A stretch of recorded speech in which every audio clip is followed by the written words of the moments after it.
जय हिंद। आप सभी प्यारे बच्चों का आपके YouTube चैनल राठौर क्लासेस में हार्दिक स्वागत है। मेरे प्यारे बच्चों, आज की इस क्लास में हम लोग फिजिक्स के सेकंड पेपर से चैप्टर है परमाणु की संरचना तथा स्पेक्ट्रमों की उत्पत्ति। इस चैप्टर के हम लोग सभी सवाल लगाएंगे जो अभी तक के यूपी बोर्ड एग्जाम में पूछे गए हैं। तो चलिए स्टार्ट करते हैं आज की क्लास और देखते हैं पहला सवाल क्या है। सबसे पहले आप देख रहे हैं लिखा हुआ है हाइड्रोजन परमाणु में प्रथम कक्षा की त्रिज्या 0.53 एंगस्ट्रॉम है, 0.53 एंगस्ट्रॉम है। दूसरी कक्षा की त्रिज्या आपको बतानी है। मेरे प्यारे बच्चों, इससे पहले मैंने इसकी 2 वीडियो आपको पढ़ाई है इस चैप्टर की, जिसमें से मैंने आपको रेडियस यानी कि त्रिज्या का फार्मूला, वेग का फार्मूला और इससे रिलेटेड एनर्जी, टोटल एनर्जी की भी आपको मैंने प्रूविंग कराई है। वो क्या थी जरा उसको सबसे पहले देख लेते हैं, क्योंकि बगैर आप जानते हैं फार्मूले और पूरे कॉन्सेप्ट के साथ, जब तक आपको पूरा कॉन्सेप्ट नहीं क्लियर है तब तक आप फिजिक्स के सवालों को नहीं लगा सकते। तो इससे पहले मैंने इसकी 2 वीडियो पढ़ाई हैं, आप दोनों वीडियो को जरूर देखिए। उसमें मैंने आपको पढ़ाया था कि जो रेडियस का फार्मूला है Rn बराबर होता है 0.53 n² एंगस्ट्रॉम, ये बोहर त्रिज्या। और इसके बाद जो वेग का फार्मूला था वो था 2.18 × 10⁶ मीटर पर सेकेंड। और जो एनर्जी का फार्मूला था डेल्टा E बराबर या E बराबर En बराबर -13.6/n² इलेक्ट्रॉन वोल्ट। ये 3 फार्मूले हम लोगों ने इसकी 2 जो पिछली वीडियो थी उसमें मैंने प्रूव कराया है। आज की इस क्लास में हम लोग इन्हीं फार्मूले से रिलेटेड पूरे जो कॉन्सेप्ट है उससे पूरे सारे जितने भी न्यूमेरिकल लिखे हैं आप देखिएगा, बड़ी आसानी से आप सॉल्व कर लेंगे। बस वीडियो को पूरा वॉच कीजिए, यकीनन आप आज से आपके फिजिक्स का जो डर था न्यूमेरिकल के प्रति वो हमेशा के लिए खत्म हो जाएगा। तो पहला सवाल क्या कह रहा है कि हाइड्रोजन परमाणु में प्रथम कक्षा की त्रिज्या, यानी कि आपको प्रथम कक्षा की त्रिज्या R1 की वैल्यू दी गई है 0.53 एंगस्ट्रॉम। फिर आपसे क्या पूछा गया, इसकी दूसरी कक्षा की त्रिज्या ज्ञात करो R2, दूसरी कक्षा की त्रिज्या बतानी। तो आपको सबसे पहले ये पता होना चाहिए कि फिजिक्स के सवालों को सरल बनाने के लिए जो वैल्यू दी गई आपने उसको लिखा। इसके बाद आपको ऐसा फार्मूला ढूंढना है जिसमें ये R आता हो।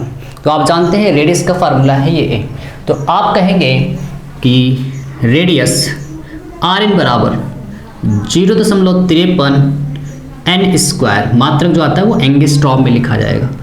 हमें किस कक्षा की त्रिज्या चाहिए, दूसरी कक्षा की त्रिज्या चाहिए। तो R की जगह जो जहाँ पे n लिखा है वहाँ पे आपको क्या लिख देना है, 2 रख देना है। तो R2 बराबर 0.53 और n की जगह आपने रख दिया 2, ऊपर लगा स्क्वायर और ये मात्रक इसका रेडियस का एंगस्ट्रॉम में। तो R2 बराबर 0.53, 2 का वर्ग आप जानते हैं 4, और यहाँ से आप इसका मल्टीप्लाई कराएंगे तो 4 × 12 हासिल 1, 4 × 5 20 और हासिल का 1 21। 2 अंक बाद दशमलव, 2 अंक बाद दशमलव पॉइंट, यानी कि जो रेडियस है दूसरी कक्षा की त्रिज्या वो R2 बराबर 2.12 2.12 एंगस्ट्रॉम है। ठीक है, तो उम्मीद कर रहा हूँ कि आपको सरल लगा होगा। दूसरी कक्षा की त्रिज्या बताइए। जल्दी से इसका स्क्रीनशॉट लेते हैं फिर आगे बढ़ते हैं।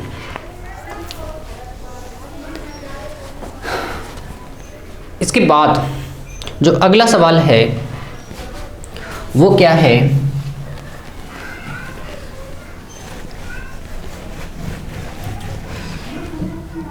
अगले सवाल में लिखा हुआ है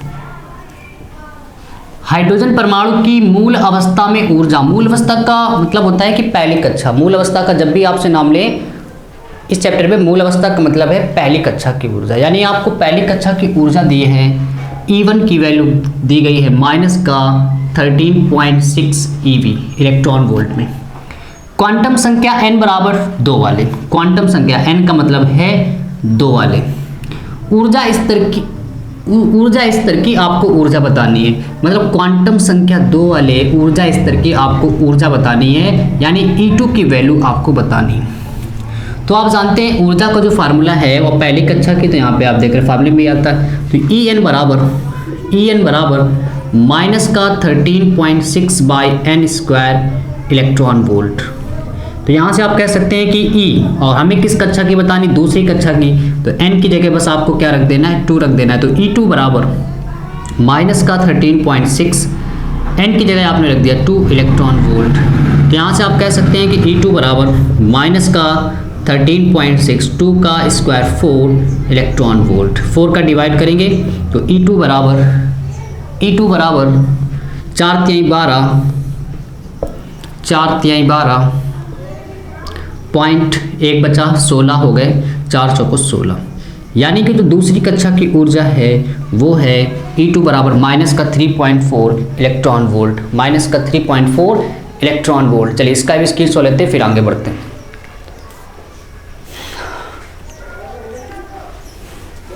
चलिए इसके बाद जो तीसरा सवाल है जरा उसको देखते हैं कि क्या लिखा हुआ है। ये छोटे छोटे सवाल है कुछ जो अगर आपको फार्मूले नहीं आते तो आप नहीं लगा सकते, जो कि मैंने आपको प्रूफ भी करा के दिखाए थे कि त्रिज्या का फार्मूला कैसे आता है, वेग का फार्मूला कैसे है और एनर्जी का फार्मूला कैसे, ये सारे के सारे प्रूफ किए गए। आप जरूर इनका प्रूफ देखें क्योंकि न्यूमेरिकल के साथ साथ इसका प्रूफ भी आता है पेपर में लॉन्ग में। तो क्वेश्चन नंबर 3 क्या है कि किसी परमाणु की प्रथम बोर कक्षा में इलेक्ट्रॉन की ऊर्जा, यहाँ पे जो मेन पॉइंट है अगर आप देखें तो उसमें कहा गया है कि किसी परमाणु की प्रथम बोर कक्षा में ऊर्जा, इलेक्ट्रॉन की ऊर्जा, और वो अगर आप ध्यान से देखें तो प्रथम कक्षा में ऊर्जा दी गई है इस बार जो ऊर्जा दी गई, मेन जो यहाँ पे कॉन्सेप्ट समझने वाला है वो पहली कक्षा में जो ऊर्जा इस बार दी गई है वो माइनस का 27.2 दी गई, जबकि पहली कक्षा की जो ऊर्जा होती है वो माइनस 13.6 होती है फार्मूले के अनुसार। तो आपको क्या चेंज करना है, सबसे पहले उसको ध्यान से देखिएगा। किस कक्षा की आपको एनर्जी बतानी है तो इसकी तीसरी कक्षा की ऊर्जा ज्ञात कीजिए। तो इसकी तीसरी कक्षा का मतलब E3 की एनर्जी आपको बतानी। यदि आपने यहाँ पर ये फार्मूला लगा दिया तो सवाल गलत हो जाएगा। इसका रीजन क्या है, क्योंकि पहली कक्षा की ऊर्जा इसमें होती है माइनस का 13.6, जबकि इस सवाल के अनुसार पहली कक्षा की ऊर्जा है माइनस का 27.2। तो जब भी आपसे पहली कक्षा की जितनी भी एनर्जी दी जाए हमेशा फार्मूले में उसी को ऊपर रखना है। जैसे इससे पहला वाला जो सवाल था उसमें आपसे कहा गया था कि मूल अवस्था की ऊर्जा यानी पहली कक्षा की ऊर्जा थी माइनस का 13.6, तो सवाल जो हम लोगों ने लगाया वहाँ पे 13.6 ही रखा था। इसके बाद इस सवाल में कहा गया है कि इलेक्ट्रॉन की प्रथम कक्षा में ऊर्जा इस बार ये है, ठीक है। तो यहाँ से आप क्या कहेंगे, En बराबर, बस फार्मूले में जहाँ पे ये लिखा है वहाँ पे आप ये लिख दीजिए। तो माइनस का 27.2 माइनस का 27.2 electron volt by n square. अब ऐसा क्यों हुआ कि आखिर फार्मूले में ये बदलाव क्यों हुआ, क्योंकि आपको जब मैंने ये प्रूविंग कराई है उसमें हाइड्रोजन एटम की बात की गई थी। यहाँ पे इस बार क्या किया गया होगा, ये सवाल बनाया गया, इसमें ये चेंजमेंट क्यों देखने को मिल रहा है, क्योंकि यहाँ पे हाइड्रोजन एटम नहीं लिया गया होगा, कोई और परमाणु लिया गया होगा, और हाइड्रोजन का परमाणु क्रमांक जब 1 रखा गया था तब ये आंसर आया था। अब यहाँ पे हाइड्रोजन परमाणु नहीं रखा गया, कोई दूसरा परमाणु है। अब वो परमाणु अगर आप देखें तो पता है 13.6 में अगर 2 का गुणा करा दिया जाए तो 27.2 आ जाएगा। इसका मतलब वो ऐसा परमाणु क्रमांक है, जिसका परमाणु क्रमांक कितना रहा है, 2 रहा होगा, क्योंकि जब 2 यहाँ पे लिखेंगे तब 13.6 का डबल लिखा जाएगा 27.2। तो आपसे ये भी पूछा जा सकता है कि आखिर उस परमाणु का नाम बताओ आखिर क्या है। तो आप जान गए परमाणु क्रमांक जो है उसका 2 है, तो वो कौन सा परमाणु आप जानते हैं, ठीक है। इसके बाद En बराबर माइनस का 13.6 27.2 इलेक्ट्रॉन वोल्ट बटे n। तो यहाँ से आप क्या करेंगे, n की जगह आपको 3 रखना है। E3 बराबर माइनस का 27/2 बाय n की जगह क्या रखेंगे 3 का स्क्वायर इलेक्ट्रॉन वोल्ट। तो यहाँ से आप कह सकते हैं कि E3 बराबर माइनस का 27.2, 3 का वर्ग होता है 9 इलेक्ट्रॉन वोल्ट। तो यहाँ से जब इसका आप डिवाइड करेंगे तो E3 बराबर 3 9 27 पॉइंट लगाएंगे, 2 भाग जाएगा नहीं तो आप 0 लिखेंगे, 20 हो गया, 9 दूनी 18, यानी कि जो तीसरी कक्षा की ऊर्जा है वो माइनस का 3.02 इलेक्ट्रॉन वोल्ट, माइनस का 3.02 इलेक्ट्रॉन वोल्ट। चलिए इसका स्क्रीनशॉट ले लीजिए, फिर इसके बाद आगे बढ़ते हैं। मेन बात जो आपको इस न्यूमेरिकल में याद रखनी थी कि पहली कक्षा की ऊर्जा ये थी, जो भी ऊर्जा आपको पहली कक्षा की दी जाए सवाल लगाने के लिए आपको एनर्जी का जो भी फॉर्मूला है उसमें वही वाली ऊर्जा आपको रख देनी है। चलिए स्क्रीनशॉट ले लीजिए इसका।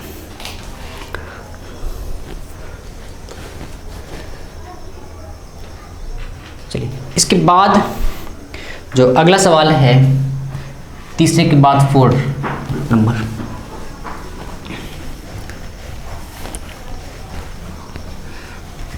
फोर्थ नंबर में क्या कहा गया है उसको ध्यान से देखें। कहा गया हाइड्रोजन परमाणु में मूल स्तर की ऊर्जा अभी मैंने आपको बताया था मूल स्तर की ऊर्जा का मतलब होता है पहली कक्षा की ऊर्जा।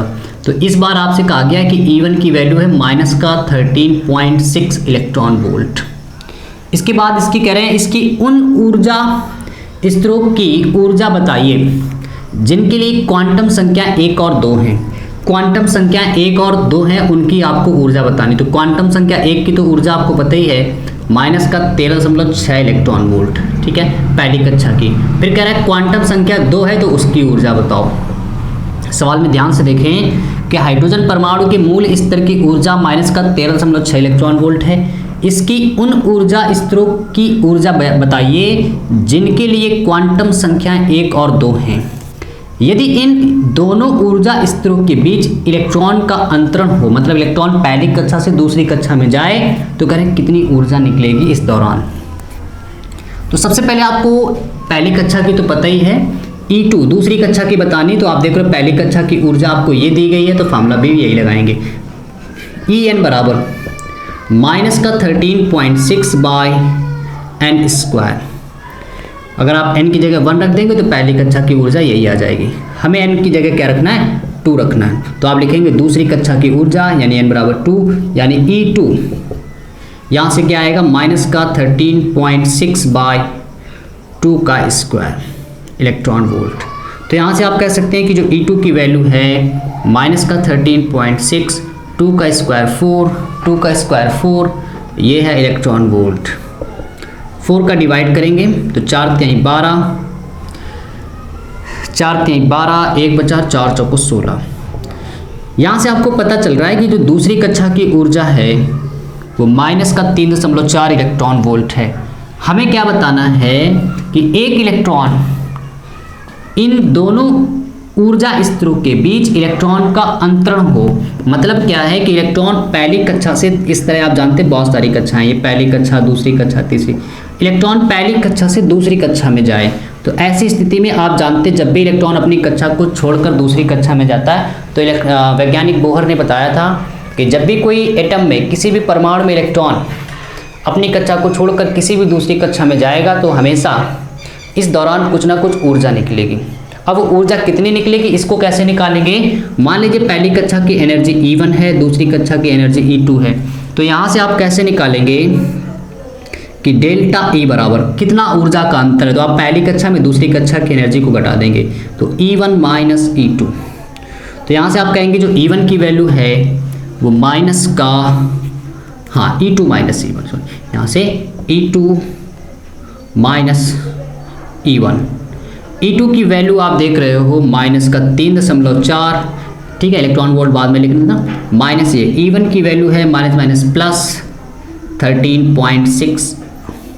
यहाँ से आप इसको जब सब्ट्रैक्ट करेंगे तो 6 में 4 सब्ट्रैक्ट होएगा 2 और 13 में जब आप 3 घटा देंगे तो कितना बच जाएगा 10, यानी कि 10.2 इलेक्ट्रॉन वोल्ट।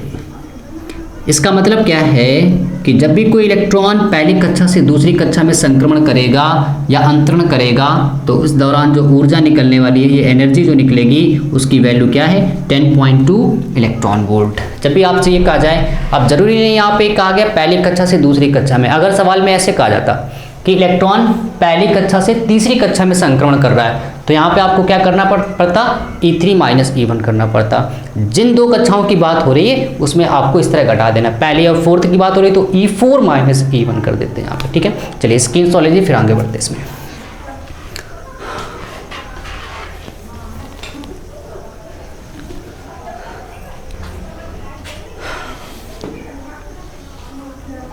चलिए इसके बाद क्वेश्चन नंबर है 5th।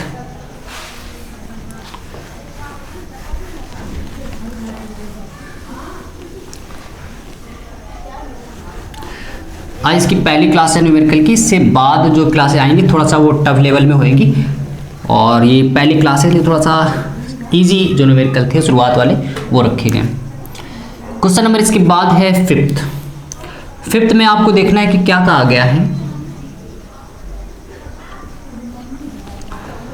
हाइड्रोजन परमाणु की तीसरी कक्षा से दूसरी कक्षा में इलेक्ट्रॉन संक्रमण करें हाइड्रोजन परमाणु की तीसरी कक्षा से दूसरी कक्षा में इलेक्ट्रॉन संक्रमण करें तो करें उत्सर्जित विकिरण की तरंगदैर्घ्य क्या है। इलेक्ट्रॉन आपको बताया जा रहा है कि दूसरी कक्षा से तीसरी कक्षा में संक्रमण है। संक्रमण कहां से? दूसरी से तीसरी कक्षा में, 2 से 3 कक्षा में संक्रमण। फिर आपसे क्या कहा जा रहा है? जो एनर्जी निकलेगी उत्सर्जित विकिरण की तरंगदैर्घ्य। भाई एनर्जी निकलेगी तो तरंगदैर्घ्य तरंगों के रूप में है तो इसकी कुछ ना कुछ तरंगदैर्घ्य दोगे। कह रहे बताओ वो तरंगदैर्घ्य कितनी है। इससे पहले मेरे प्यारे दोस्तों मैंने आपको एक चैप्टर पढ़ाया था प्रकाश वैद्युत प्रभाव। उस चैप्टर के सारे न्यूमेरिकल लगाए थे जो बोर्ड पेपर में पूछे गए थे। उस चैप्टर में मैंने आपको पढ़ाया था जो प्रकाश की ऊर्जा आती है उसको आप ई से डिनोट करते हैं, कार्यफलन के संकेत को आपने W से डिनोट किया था और गतिज ऊर्जा के संकेत को EK से डिनोट किया गया था। इनमें इसका कोई काम नहीं, मैं याद दिलाने के लिए लिख रहा हूँ। लेकिन जब मैंने कहा था कि जो ऊर्जा आती है उसकी आप जो प्रकाश की ऊर्जा आती है उसके संकेत को E लिखते थे और E का वहाँ पे 2 फार्मूले थे। E के 2 फार्मूले थे, आपको याद है। E बराबर था h न्यू और एक E बराबर था न्यू की जगह अगर C अपॉन लैम्डा लिख दिया तो E बराबर होता है HC बाई लैम्डा। E बराबर होता है HC बाई लैम्डा। यानी कि एनर्जी का जो फार्मूला है वो E बराबर h न्यू भी लिख सकते हैं, जहाँ पे h क्या है? प्लांक नियतांक और न्यू क्या है? आवृत्ति। अगर न्यू की जगह आपको लिखना है तो C अपॉन लैम्डा भी लिख सकते हैं क्योंकि न्यू बराबर होता है C अपॉन लैम्डा। C क्या है? प्रकाश की चाल और लैम्डा क्या है? तरंगदैर्घ्य। तो यहाँ से एक नया फार्मूला आप देख रहे हैं इस चैप्टर में हम लोग उपयोग कर सकते हैं। इसको मैं यहाँ पे लिख ही दे रहा हूँ En बराबर, क्योंकि यहाँ पे एनर्जी के संकेत को हम लोगों ने En लिखा तो En को आप लिख सकते हैं HC बाई लैम्डा। ठीक है।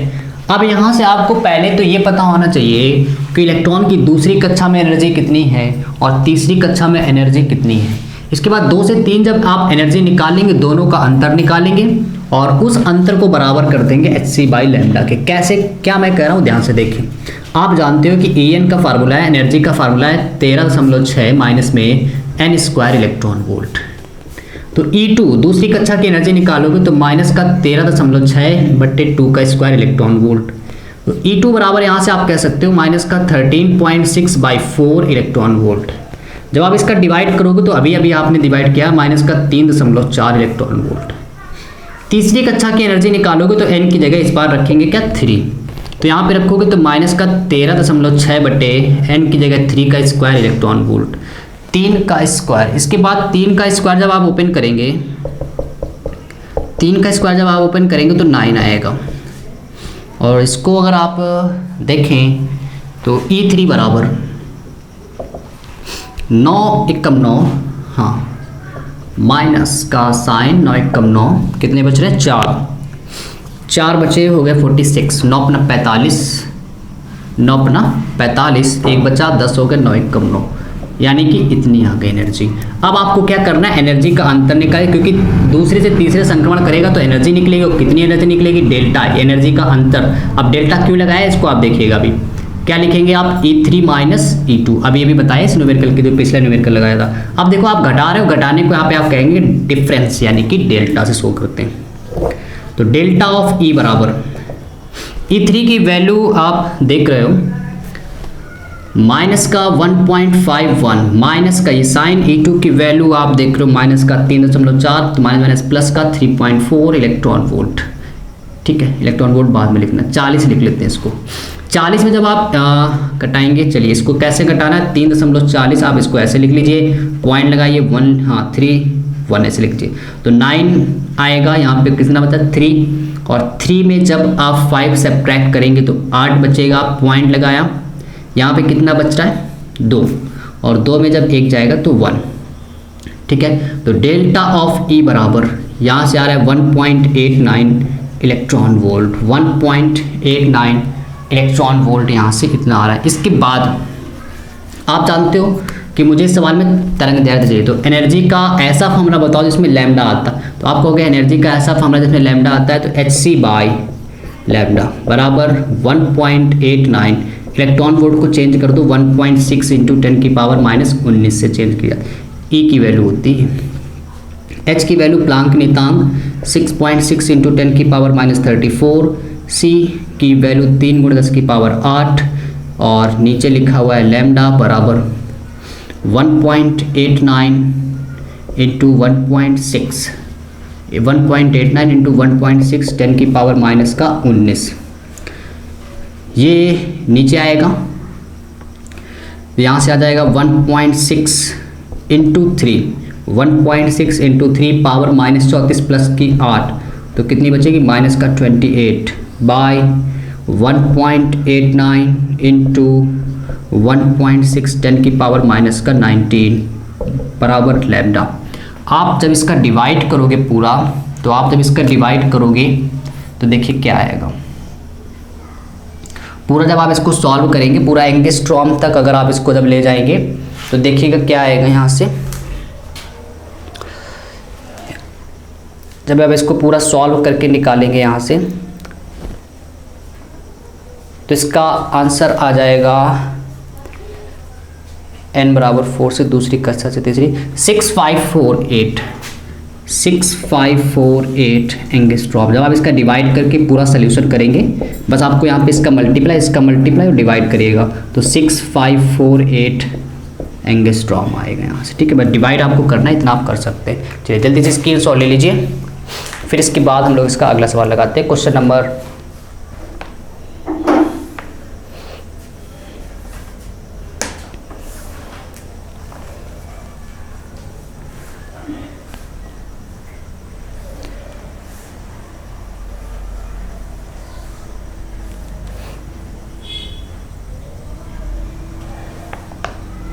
चलिए, तो यहाँ से आपने इसका डिवाइड किया है और बिल्कुल एग्जैक्ट यही आएगी वैल्यू। एंगस्ट्रॉम आप जानते हैं जस्ट 10 की पावर -10 होता है। इसके बाद आप जो क्वेश्चन है वो है क्वेश्चन नंबर 6, ये 5 नंबर था। चलिए नंबर डाल देते हैं यहाँ से, क्वेश्चन नंबर ये 5 था और इसके बाद हम लोग क्वेश्चन नंबर अब लगाएंगे 6।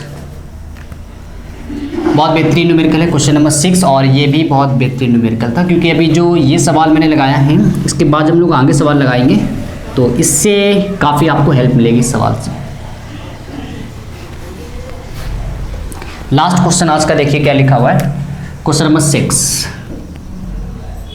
ध्यान से लोग देखेंगे क्या कहा गया है कि एक अल्फा कण की ऊर्जा 1.2 इंटू 10 की पावर -13 जूल है।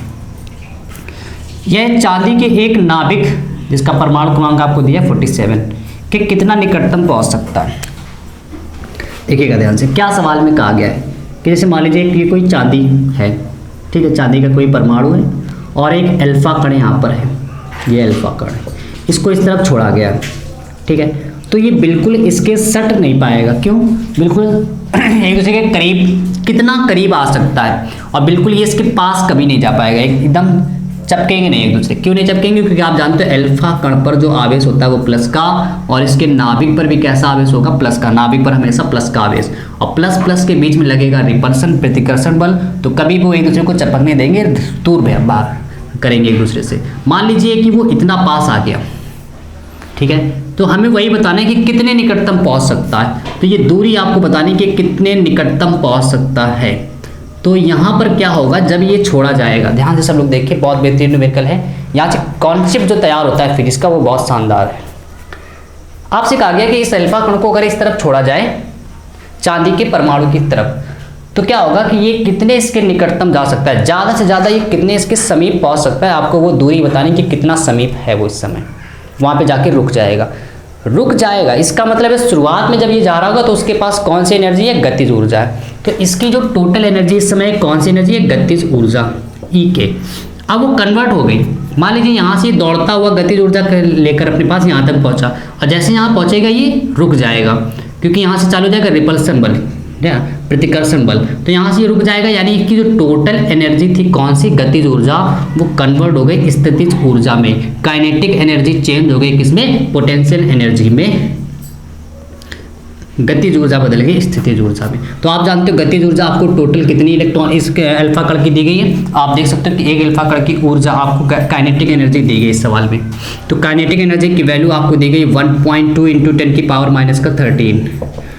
पोटेंशियल एनर्जी, स्थितिज ऊर्जा का फार्मूला आप लोगों ने फिजिक्स के फर्स्ट चैप्टर में पढ़ा है, फर्स्ट पेपर में 1/4πε0 Q1 Q2 बाई R।